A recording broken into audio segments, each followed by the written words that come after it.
സ്നേഹം നിറഞ്ഞ ഗുരുക്കന്മാരെ, ജ്യോതിഷ വിശ്വാസികളെ, ഞാനിന്നിവിടെ പറയാൻ പോകുന്നത് തിരുവോണം നക്ഷത്ര ജാതകർക്ക് 2025 മെയ് 18-നകമുള്ള രാഹുവിൻ്റെ താൽക്കാലികമായി ഇപ്പോഴത്തെ സ്ഥിതി, അവസ്ഥ, ഗതി എന്നിവയെ പറ്റിയാണ്. ഇവർ മകരക്കൂറിലാണ് അറിയപ്പെടുന്നത്. മകരക്കൂറിൻ്റെ 3-ാമിടത്ത് ആണ് സർപ്പൻ സ്ഥിതി ചെയ്യുന്നത്. അപ്പോൾ 3-ാം ഭാവത്തിൽ നിൽക്കുന്ന സർപ്പൻ വ്യാഴന്റെ വീട്ടിലാണ്. രാഹുകൾക്ക് സ്വന്തമായ വീടില്ലാത്തത് കൊണ്ട് അവർ ഏത് രാശിയിൽ നിൽക്കുന്നോ അതിൻ്റെ ഫലങ്ങൾ ഉണ്ടാകും എന്നാണ് ആചാര്യ മതം. അതുപോലെ തന്നെ അനുഭവവും അങ്ങനെ തന്നെ. അപ്പോൾ 3-ാം ഭാവത്തെ പറ്റി പറയുമ്പോൾ ധൈര്യവും വീര്യവും സഹോദര പരാക്രമങ്ങളും ശക്തിയും ദുർബുദ്ധി എല്ലാം തരുന്നത് 3-ാം ഭാവത്തെ ചിന്തിക്കുമ്പോഴാണ്.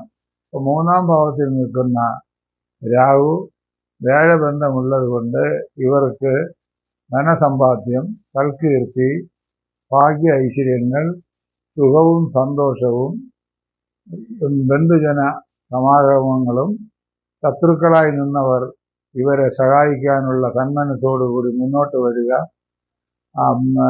അതുപോലെ തന്നെ ഗ്രഹം നന്നാക്കാനുള്ള അവസരങ്ങൾ, സർക്കാർ ലോണുകൾ, സർക്കാർ സംബന്ധിയായ ഉദ്യോഗം വഹിക്കുന്നവർക്ക് പ്രൊമോഷൻ, അല്ലെങ്കിൽ സർക്കാരിൻ്റെയോ അല്ലെങ്കിൽ മറ്റുദ്യോഗസ്ഥരുടെയോ അല്ലെങ്കിൽ രാഷ്ട്രീയക്കാരുടെയോ അല്ലെങ്കിൽ മറ്റ് നല്ല ആൾക്കാരുടെയോ സഹായത്താൽ സ്ഥാനത്തിന് കുറച്ചുകൂടെ മാറ്റങ്ങളോ അവർ പ്രതീക്ഷിക്കുന്ന നല്ല അവസ്ഥകളിലേക്കൊക്കെ ചലിക്കാനുള്ള അവസരം കിട്ടുന്നു. അതായത് സഹായ വാഗ്ദാനങ്ങൾ പലയിടത്തുനിന്നും ഉണ്ടാകും. ഏറെക്കുറെ അവർക്ക് പരിഹരിക്കുകയും ചെയ്യാം. ആ വ്യാഴൻ ഇപ്പോൾ നിൽക്കുന്നത് ശുഭസ്ഥാനത്തായതുകൊണ്ട് കുറച്ചുകൂടെ ആനുകൂല്യങ്ങൾ ഇവർക്ക് ഉണ്ടാകും. കുഞ്ഞുങ്ങൾക്ക് പഠനത്തിന് ഒരു അനുകൂല സമയമാകുന്നു. വ്യാഴന്റെ സ്ഥിതിയും ശനിയുടെ സ്ഥിതിയും വലിയ മോശമല്ല.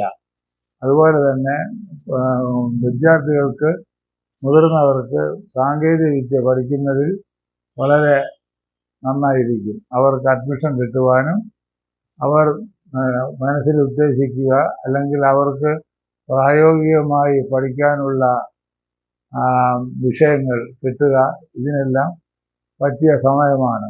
അതുപോലെ സഹോദരന്മാരുടെ സഹായ അവസ്ഥകളും വാഗ്ദാനങ്ങളും ഏറെക്കുറെ ഇവർക്ക് താൽക്കാലികമായി ലഭിക്കും. പൊതുവെ ഒരു സന്തോഷപ്രദമായ ജീവിതം ആയിരിക്കും ഈ വർഷം. ഇനി രാഹു മാറിയിട്ട് കുറച്ചു കാലമായെങ്കിൽ ഇനിയുള്ള ഒരു കൊല്ലം ഇവർക്ക് രാഹുവിൻ്റെ സൽപൂർണമായും അനുഭവത്തിലേക്ക് വരികയാണ്. അതുപോലെ വിവാഹപ്രായമായവർക്ക് വിവാഹത്തിനുള്ള സമയമാകുന്നു. അതുപോലെ സർപ്പദോഷമുള്ളവർക്ക് സർപ്പം സഹായ സ്ഥാനത്ത് നിൽക്കുകയും സർപ്പാരാധനകൾ നടത്തിയും സന്താന ദോഷങ്ങളും സന്താന ദുരിതങ്ങളും പിന്നെ കേസ്, വഴക്ക് എന്നിവയിൽ പെട്ടവർക്കും അനുകൂലമായ അവസ്ഥയിലേക്ക് നമുക്ക് സർപ്പഭഗവാന്റെ അനുഗ്രഹം തേടി നിങ്ങൾക്ക് പോയാൽ നല്ല ഐശ്വര്യങ്ങൾ ഉണ്ടാകും. 3-ലെ സർപ്പൻ വ്യാഴക്ഷേത്രത്തിൽ സ്ഥിതി. വീണ്ടും പറയുകയാണ്, ഇവർക്ക് പഴയ ഭൂമിയും മാതാവിൻ്റെ അല്ലെങ്കിൽ പിതാവിൻ്റെ ബന്ധുക്കൾ വഴി ഭൂമി ലഭിക്കുകയും ഭൂമി വാങ്ങുന്നതിൽ സാമാന്യം വില കുറച്ചും അവർക്ക് പ്രായോഗിക തലത്തിൽ അവയെ കൊണ്ട് നല്ല രീതിയിൽ എത്തിക്കുവാനും ഗൃഹനിർമ്മാണത്തിനും സഹായിക്കും. പൂർവിക സ്വത്തുക്കൾ കയ്യിൽ വന്നു ചേരുവാനുള്ള അവസരവും ആകുന്നു. അതുപോലെ തന്നെ വിവാഹം കഴിഞ്ഞവർക്ക് കുടുംബജീവിതം ഭദ്രമായിരിക്കും. അവർക്ക് സന്താന യോഗവും പുതുഗ്രഹ നിർമ്മാണത്തിനും പുതുഗ്രഹ നിർമ്മാണം വഴി ലാഭവും ഉണ്ടാകും. അതുപോലെ വിദേശത്ത് പോകുവാൻ താല്പര്യപ്പെടുന്നവർക്ക് വിദേശവാസത്തിന് അനുകൂലമായ സമയമാകുന്നു. അതുപോലെ സ്വയം തൊഴിൽ കണ്ടെത്തുന്നവർക്കും സാമാന്യേന തൊഴിൽ ലാഭം കൊണ്ട് ജീവിത വൃത്തികൾ നടത്തുവാൻ സാധിക്കും. തിരുവോണം നക്ഷത്രം എന്ന് കേൾക്കുമ്പം തന്നെ നമുക്കൊരു മനസ്സിനൊരു സമാധാനം കിട്ടുന്ന നക്ഷത്രമാണ്. ഈ വർഷത്തെ തിരുവോണം കുറച്ച് ദുരിതങ്ങളൊക്കെ ഉള്ള കാലഘട്ടത്തിൽ കൂടെയാണ് നാം തരണം ചെയ്തു പോകുന്നത്. അതെല്ലാം ഈശ്വരൻ അതിന് സർപ്പഭഗവാൻ തന്നെ ദുരിതങ്ങളെയും നഷ്ടങ്ങളെയും എല്ലാം ഭഗവാൻ അനുഗ്രഹിച്ച് നമുക്ക് ഇനി എല്ലാവർക്കും സുഖസമൃദ്ധിയിലേക്കും ഐശ്വര്യത്തിലേക്കും കൊണ്ടുപോകാൻ ഈശ്വര പ്രാർത്ഥന തന്നെ വേണം. ഗണപതിയെയും ദേവിയെയും ശിവനെയും വിഷ്ണുവിനെയും പ്രത്യേകിച്ച് നാം പ്രാർത്ഥിച്ച് പ്രകൃതി ദുരിതങ്ങൾ ഇനി ഒരിക്കലും നമുക്കൊന്നും ഉണ്ടാകല്ലേ എന്ന് പ്രാർത്ഥിക്കുക. അതുപോലെ തിരുവോണം നക്ഷത്ര ജാതകർ പൊതുവെ സത്യസന്ധന്മാരും ഗ്രഹത്തിൽ സമാധാനവും സന്തോഷവും നൽകുന്നവരും നല്ല സന്താനങ്ങളുള്ളവരും ആകുന്നു. സ്ത്രീ പുരുഷ ഭേദമെന്നേ അവർ ഐശ്വര്യവും ചൈതന്യവും ഭക്തിയും ബുദ്ധിയും ദീർഘവീക്ഷണവും ഉള്ളവരാണ്. അവർ വിദ്യയിലും സമ്പാദ്യത്തിലും പ്രശസ്തരായിരിക്കും. അവർ പൊതുവെ ജീവിതം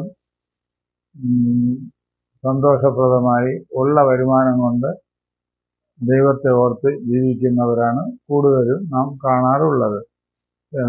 തിരുവോണം നക്ഷത്ര ജാതകർക്ക് ഇടവിട്ട് കഫ സംബന്ധമായ രോഗങ്ങൾ ഉണ്ടാകും. അതുപോലെ തന്നെ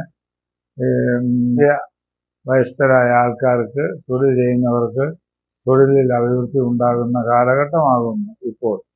അതുപോലെ വേറെ പൊതുമേഖലാ സ്ഥാപനങ്ങൾ, വിദേശത്ത് വസിക്കുന്നവർ, ഇവർക്കും അതുപോലെ തന്നെ നമ്മുടെ സ്ഥാനം വിട്ട് കേരളം വിട്ട് പല സ്ഥലങ്ങളിൽ നിൽക്കുന്നവർക്കുമൊക്കെ ഈ കാലഘട്ടം പൊതുവെ അനുകൂലമാകുന്നു. പ്രായമായവർക്കും കിടക്ക രോഗികൾക്കും തൽക്കാലം അനുകൂലമാണെങ്കിലും അതിൻ്റേതായ ചികിത്സ ചെയ്താൽ മരുന്നിന് ബലവും ഫലവും ഉണ്ടാകും. തിരുവോണം നക്ഷത്ര ജാതകർ ജനിക്കുന്നത് ചന്ദ്രദശയിലാണ്. ചന്ദ്രൻ 10 കൊല്ലമാണ്. ഏതാണ്ട് ഒരു 5 കൊല്ലം നമുക്ക് കണക്കെടുക്കാം. ആദ്യത്തെ 5 കൊല്ലം ഇവർക്ക് സുഖദുഃഖ സമ്മിശ്ര ഫലങ്ങളായിരിക്കും. അത് കഴിഞ്ഞാൽ ചൊവ്വ 7 കൊല്ലം. അപ്പം ഈ ചൊവ്വ ദശാകാലത്ത് അവർ കുടുംബത്തിന് ഭൂമിയോഗവും പിതാവിനും മാതാവിനും തൊഴിൽ സംബന്ധമായ അനുകൂലങ്ങളും ഉണ്ടാക്കും. അത് കഴിഞ്ഞാൽ 18 കൊല്ലം രാഹുർ ദശ. ഈ രാഹുർ ദശയിൽ സ്ത്രീ പുരുഷ ഭേദമെന്ന പഠനവും ചിലർ വിദേശത്ത് പോവുകയും 23-24 വയസ്സിൽ സ്ത്രീകൾക്ക് ഉദ്യോഗം വിവാഹാദി കർമ്മങ്ങളും പുരുഷനാണെങ്കിൽ 26-28 വിവാഹയോഗവും ശേഷം നല്ല സന്താനങ്ങളും ധനസമ്പാദ്യവും കുടുംബസുഖവും ഫലം. അത് കഴിഞ്ഞാൽ 16 കൊല്ലം വേഴദശ ഇവർക്ക് പൊതുവെ നന്നായിരിക്കും. ഇവർ ഈ കാലഘട്ടത്തിൽ സന്താനവൃത്തി, ഭാഗ്യ ഐശ്വര്യങ്ങൾ, പ്രമോഷൻ, തൊഴിൽ സംബന്ധിച്ചുള്ള ഉന്നതി, നല്ല ഗ്രഹം, വാഹനം,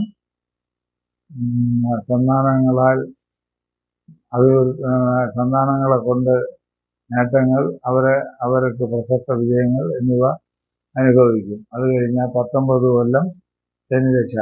ആ ശനിയുടെ തുടക്കത്തിൽ അല്പ അരിഷ്ടതകൾ ഉണ്ടാക്കുമെങ്കിലും പിന്നീട് അവർക്ക് നന്നായിരിക്കുകയും ചെയ്യും. അത് ബുധദശ 17 കൊല്ലം. പൊതുവെ ബുധദശാകാലം ഇവർക്ക് ഏറ്റവും ഐശ്വര്യവും പുത്രപൗത്രാദി സൗഖ്യങ്ങളും സന്താനങ്ങളെ കൊണ്ട് നേട്ടങ്ങൾ, രോഗങ്ങൾ, ഭാഗ്യം, അവർക്ക് മംഗളാദി കർമ്മങ്ങൾ എന്നിവയും നടക്കും.